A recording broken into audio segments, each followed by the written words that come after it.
Let's see how to create a traffic lights question in Slidea. Click on the New Slide button in the top left corner of the Presentation Editor page.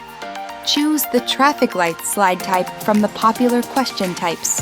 Add your question in the question field in the right panel.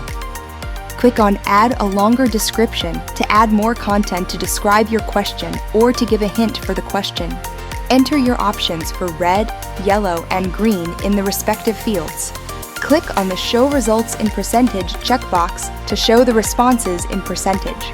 Use the formatting options to edit the text style, size, and color. Change the background color of the slide. Click on Reset to Theme Defaults to remove all the custom effects. In the right panel, click on the Design menu. Click on the Upload Image icon to add an image. We have a collection of images and GIFs available under Image Library and GIFs menu. In the Upload menu, drag and drop or choose a file from your device to your slide.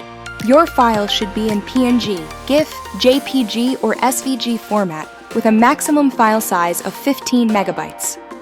Change the layout of the uploaded image by choosing one from the available layout options. You can adjust the opacity of the image by dragging the slider. In the right panel, click on the Settings menu. Toggle the Enable Voting button to allow or disallow participants to respond to the question. Toggle the Show and Results button to show or hide participants' responses in the final results. Click on the On-Slide Notes at the bottom of the center panel to store reminders, talking points, keynotes for that particular slide for the presenter. Once done, preview your slide to see how it works.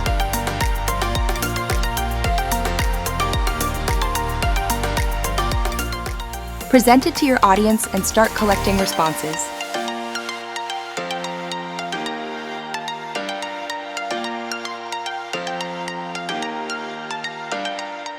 And that's it!